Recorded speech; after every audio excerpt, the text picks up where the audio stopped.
സ്വാഗതം. പുരാതനവും നവീനവുമായ വിഭവങ്ങൾ നിങ്ങൾക്ക് പരിചയപ്പെടുത്തുന്ന ഗരം മസാലയിലോട്ട്. ഇന്ന് നോമ്പ് തുറക്കി ഞാൻ വന്നിട്ടുള്ളത് വീണ്ടും വ്യത്യസ്തമായ ചില വിഭവങ്ങളുമായിട്ടാണ്. ഇവിടെ ഞാൻ ഉണ്ടാക്കിയിട്ടുള്ളത് healthy beetroot juice, carrot bell pepper salad, Arabic സ്നാക്കായ ഫലാഫൽ, ജീരക കഞ്ഞി, പിന്നെ നോമ്പ് തുറക്കാൻ ഈന്തപ്പഴവും വെള്ളവും. ഇവിടെ ഞാൻ നല്ല ഹെൽത്തി ആയ ഒരു ഡ്രിങ്ക് ആണ് സെർവ് ചെയ്യുന്നത്. ബീറ്റ്റൂട്ട് ജ്യൂസ് ആണിത്. ബീറ്റ്റൂട്ടും ക്യാരറ്റും ആപ്പിളും എല്ലാം ചേർത്തുണ്ടാക്കിയ നല്ലൊരു ജ്യൂസ് ആണിത്. ഇവിടെ ഞാൻ കട്ട് ഫ്രൂട്ട്സിനും വെജിറ്റബിൾസിനും പകരമായി ക്യാരറ്റ് ബെൽ പെപ്പർ സാലഡ് ആണ് സെർവ് ചെയ്യുന്നത്. ഇതിന്റെ കൂടെ തന്നെ സ്നാക്കായി ഫലാഫൽ സെർവ് ചെയ്യുന്നുണ്ട്. അതുപോലെ തന്നെ കുറച്ച് തിക്കായി ജീരക കഞ്ഞിയുമുണ്ട്. നോമ്പ് തുറക്കാൻ ഈന്തപ്പഴവും വെള്ളവും കൂടെയുണ്ട്. നമുക്കിതെല്ലാം കൂടെ എങ്ങനെ റെഡിയാക്കി എടുക്കുന്നതെന്ന് നോക്കാം.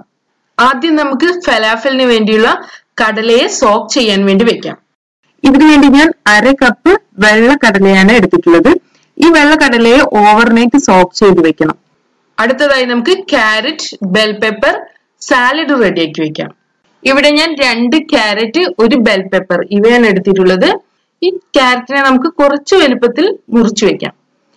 ഇനി ഇതിനെ നമുക്ക് നല്ല ചൂടുവെള്ളത്തിൽ ഇട്ട് വെക്കണം. 10-15 മിനിറ്റ് ഇതിനെ ചൂടുവെള്ളത്തിൽ ഇട്ട് വെക്കാം. ക്യാരറ്റ് ഒന്ന് സോഫ്റ്റ് ആയി വരുന്നതിന് വേണ്ടിയാണ്. ഇതിന് പകരമായി ചൂടുവെള്ളത്തിൽ ഇടാതെയും ക്യാരറ്റ് ഉപയോഗിക്കാവുന്നതാണ് ഈ സാലഡിൽ. 15 മിനിറ്റിന് ശേഷം നമുക്ക് ഇതിനെ വെള്ളത്തിൽ നിന്ന് മാറ്റാം. ഇങ്ങനെ വെള്ളത്തിൽ നിന്ന് മാറ്റി വെച്ചിട്ടുള്ള ക്യാരറ്റ് ആണിത്. ഇനി ഇതിലോട്ട് ചോപ്പ് ചെയ്ത് വെച്ചിട്ടുള്ള ബെൽ പെപ്പർ ചേർക്കാം. വലിയ പീസാക്കി ചോപ്പ് ചെയ്തതാണിത്. അടുത്തതായി ഇതിലോട്ട് നമുക്ക് 1 പച്ചമുളക് ചോപ്പ് ചെയ്തത് ചേർക്കാം.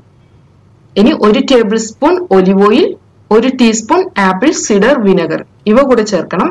ഇനി നമുക്ക് ഇതിലോട്ട് 1 ടീസ്പൂൺ ക്രഷ് ചെയ്ത് വെച്ചിട്ടുള്ള കുരുമുളക് ചേർക്കാം. അടുത്തതായി ആവശ്യത്തിന് ഉപ്പ് കൂടെ ചേർക്കാം. നമുക്ക് ഇതിലോട്ട് ലെമൺ ജ്യൂസ് ചേർക്കാം. പകുതി നാരങ്ങയുടെ ജ്യൂസ് ആണിത്. നന്നായി മിക്സ് ചെയ്തെടുക്കാം ഇതിനെ. നമ്മുടെ സാലഡ് റെഡി ആയിട്ടുണ്ട്. ഇനി ഇതിനെ നമുക്ക് ഫ്രിഡ്ജിലോട്ട് മാറ്റാം. എല്ലാ ഡിഷസും റെഡി ആയതിനു ശേഷം നമുക്ക് ഇതിനെ സെർവ് ചെയ്യാം. കുറഞ്ഞത് 1 മണിക്കൂറെങ്കിലും ഇതിനെ ഫ്രിഡ്ജിൽ വെക്കണം. അടുത്തതായി നമുക്ക് ജീരക കഞ്ഞി റെഡിയാക്കാം. ഇതിനു വേണ്ടി ഞാൻ 1 കപ്പ് വൈറ്റ് റൈസ് ആണ് എടുത്തിട്ടുള്ളത്. ബിരിയാണി അരിയും ഇതിന് പകരമായി ഉപയോഗിക്കാം. നന്നായി കഴുകിയതിനു ശേഷം നമുക്ക് ഇതിനെ വലിയൊരു വെസലിലോട്ട് എടുക്കാം. ഈ 1 കപ്പ് റൈസിനെ ഞാൻ 5 കപ്പ് വെള്ളത്തിലാണ് വേവിച്ചെടുക്കുന്നത്. ഇനി ഇതിലോട്ട് നമുക്ക് 1/4 ടീസ്പൂൺ ഉലുവ ചേർക്കാം. അടുത്തതായി 1/4 ടീസ്പൂൺ മഞ്ഞൾപ്പൊടി ചേർക്കണം. ഇനി നമുക്ക് 1 ടേബിൾ സ്പൂൺ മല്ലിപ്പൊടി ചേർക്കാം. വേണമെങ്കിൽ ആശാളിയും കൂടെ ചേർക്കാം. ഞങ്ങൾ ആശാളി ചേർക്കാറില്ല. ഞാൻ 1 ടേബിൾ സ്പൂൺ മല്ലിപ്പൊടിയാണ് അതിന് പകരമായി ചേർത്തിട്ടുള്ളത്. ആവശ്യത്തിന് ഉപ്പ് ചേർക്കാം. നന്നായി മിക്സ് ചെയ്ത് നമുക്കിതിനെ അടച്ചു വെച്ച് വേവിച്ചെടുക്കാം. ഈ അരി നന്നായി വെന്ത് വരട്ടെ. ആ സമയം കൊണ്ട് നമുക്ക് ഫലാഫലിന് വേണ്ടിയുള്ള മിക്സ് റെഡിയാക്കി എടുക്കാം. ഓവർനൈറ്റ് സോക്ക് ചെയ്ത് വെച്ചിട്ടുള്ള കടലയാണിത്. ഇനി നമുക്കിതിനെ ക്രഷ് ചെയ്തെടുക്കാം. ഞാനൊരു ഫുഡ് പ്രോസസർ ഉപയോഗിച്ചാണ് ഇതിനെ ക്രഷ് ചെയ്തെടുക്കുന്നത്. ഇത് ഒരുപാട് അരിഞ്ഞു പോകരുത്. ക്രഷ് ചെയ്തെടുക്കുക മാത്രമാണ് ചെയ്യേണ്ടത്. ഒരുപാട് അരിഞ്ഞു പോയാൽ നമ്മുടെ ഫലാഫൽ അത്ര ടേസ്റ്റ് ഉണ്ടായിരിക്കില്ല. നമ്മുടെ കടലയെ ക്രഷ് ചെയ്തെടുത്തിട്ടുണ്ട്. ആദ്യം ഒരുപാട് ക്രഷ് ചെയ്യേണ്ട ആവശ്യമില്ല. വെജിറ്റബിൾസ് ചേർത്ത് ഇത് വീണ്ടും ക്രഷ് ചെയ്യേണ്ടതാണ്. ഇതിലോട്ട് നമുക്ക് 1 മീഡിയം സൈസ് സവാള, 2 വെളുത്തുള്ളി, 1/2 കപ്പ് ചോപ്പ് ചെയ്ത് വെച്ചിട്ടുള്ള മല്ലിയിലയും പാസ്ലിയും, 1 പച്ചമുളക് ഇവയാണ് ഞാൻ ചേർക്കുന്നത്. ഈ മല്ലിയിലേക്ക് പകരമായി 1 ടീസ്പൂൺ മല്ലിപ്പൊടി ചേർക്കാം. 1/4 ടീസ്പൂൺ ചെറിയ ജീരകം കൂടെ ചേർക്കാവുന്നതാണ്. ഞാനിവിടെ ചേർക്കുന്നില്ല. നമുക്കിതിനെ അടച്ചു വെച്ച് ഒന്ന് ക്രഷ് ചെയ്യാം.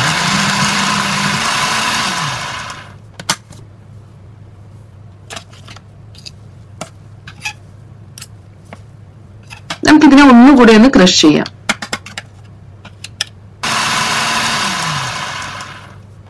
ഇതിലോട്ട് നമുക്ക് 1 ടീസ്പൂൺ ക്രഷ് ചെയ്ത് വെച്ചിട്ടുള്ള കുരുമുളക്, 1 table spoon all purpose floor, 2 table spoon കടലമാവ്, ആവശ്യത്തിന് ഉപ്പ് ഇവ ചേർക്കാം. ഓൾ പർപ്പസ് ഫ്ലോറിന് പകരമായി മൈദ ഉപയോഗിക്കാം. ഇതിനെ ഒന്ന് മിക്സ് ചെയ്തെടുക്കാം.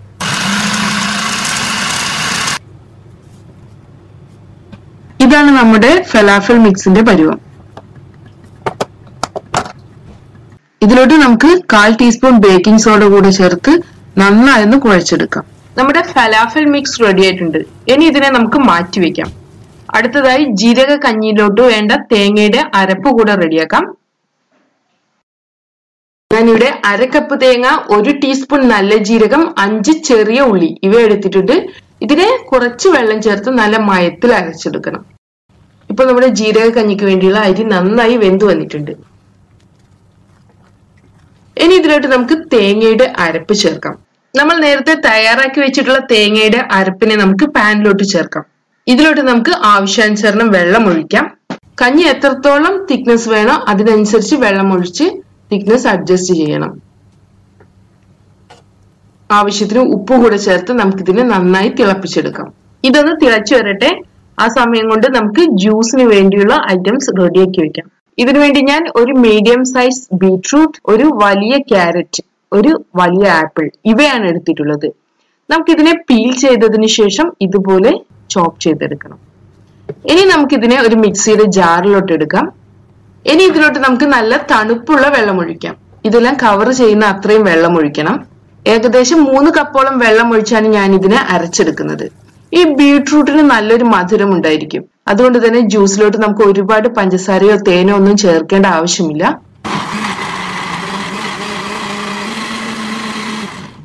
നമ്മൾ ജ്യൂസ് റെഡി ആയിട്ടുണ്ട്. ഇതിനെ വേണമെങ്കിൽ അരിച്ചെടുക്കാം. ഞാനിവിടെ ഇതിനെ അരിച്ചെടുക്കുന്നില്ല. ഇതുപോലെ തന്നെ സെർവ് ചെയ്യുകയാണ് ചെയ്യുന്നത്. ഇത് കുറച്ച് തിക്കാണ്. ആവശ്യാനുസരണം വെള്ളം ഒഴിച്ച് ഇതിനെ ലൂസാക്കി എടുക്കാം. ഇതിലോട്ട് നമുക്ക് പഞ്ചസാര ചേർക്കാം, അല്ലെങ്കിൽ തേൻ ചേർക്കാം. ഞാനിവിടെ തേനാണ് ചേർക്കുന്നത്. 1/4 കപ്പ് വരെ തേൻ ചേർത്ത് കൊടുക്കാവുന്നതാണ്. കുറച്ചുകൂടെ ഹെൽത്തി ആവുന്നതിന് വേണ്ടിയാണ് ഞാൻ തേൻ ചേർക്കുന്നത്. നന്നായി മിക്സ് ചെയ്തെടുക്കാം. ഇതിനെ തണുക്കുന്നതിന് വേണ്ടി നമുക്ക് ഇതിനെ ഫ്രിഡ്ജിലോട്ട് മാറ്റാം. നമ്മുടെ ജീരക കഞ്ഞി റെഡി ആയിട്ടുണ്ട്. നന്നായി തിളച്ചു വന്നിട്ടുണ്ട്. ഇനി നമുക്ക് ഫ്ലെയിം ഓഫ് ചെയ്യാം.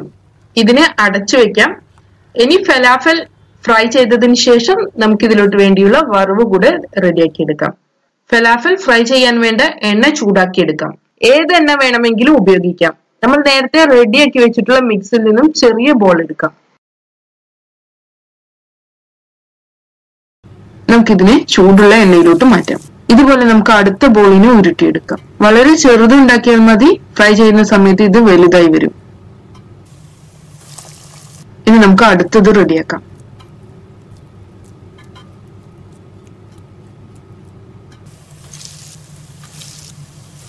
ഇങ്ങനെ ഓരോ ഫലാഫലായി ഷേപ്പ് ചെയ്തതിനു ശേഷം നമുക്ക് ചൂടുള്ള എണ്ണയിലോട്ട് മാറ്റാം. മീഡിയം ഫ്ലെയിമിൽ വെച്ച് വേണം നമുക്കിതിനെ ഫ്രൈ ചെയ്തെടുക്കാൻ. ഹൈ ഫ്ലെയിമിൽ വെക്കരുത്. പുറം ഭാഗം കരിഞ്ഞു പോകും, ഉള്ളു വെന്ത് വരികയുമില്ല. നമുക്കിതിനെ ഇടയ്ക്കിടയ്ക്ക് ഇളക്കി കൊടുക്കണം. ഗോൾഡൻ ബ്രൗൺ നിറമാകുമ്പോൾ നമുക്ക് ഈ ഫലാഫലിനെ എണ്ണയിൽ നിന്ന് മാറ്റാം. നമ്മുടെ ഫലാഫൽ റെഡി ആയിട്ടുണ്ട്. ഇത് നമുക്കൊരു കിച്ചൺ ടിഷ്യൂയിലോട്ട് മാറ്റണം. ഇതുപോലെ നമുക്ക് ബാക്കിയുള്ള ഫലാഫൽ കൂടെ ഫ്രൈ ചെയ്തെടുക്കാം. ഏകദേശം 5 മുതൽ 7 മിനിറ്റ് വരെ എടുക്കും ഇത് ഫ്രൈ ആയി വരാൻ. ഇനി നമുക്ക് ജീരക കഞ്ഞിയിലോട്ട് വേണ്ട വറവ് റെഡിയാക്കി എടുക്കാം. ഇതിനുവേണ്ടി ഞാൻ 2 ടേബിൾ സ്പൂൺ നെയ്യ് ചൂടാക്കി എടുത്തിട്ടുണ്ട്. ഈ ചൂടായ നെയ്യിലോട്ട് നമുക്ക് 2 ചെറിയ ഉള്ളി ചോപ്പ് ചെയ്തത് ചേർക്കാം. ഇത് ഗോൾഡൻ ബ്രൗൺ നിറമാകട്ടെ. അതുവരെ നമുക്ക് ഇതിനെ വഴറ്റിയെടുക്കാം. നമ്മുടെ ഉള്ളി റെഡി ആയിട്ടുണ്ട്. ഇനി ഇതിനെ നമ്മൾ നേരത്തെ റെഡിയാക്കി വെച്ചിട്ടുള്ള ജീരക കഞ്ഞിയിലോട്ട് ചേർക്കാം.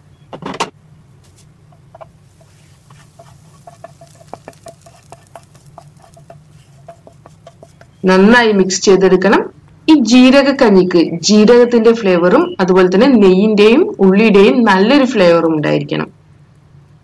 നമ്മുടെ ജീരക കഞ്ഞി റെഡി ആയിട്ടുണ്ട്.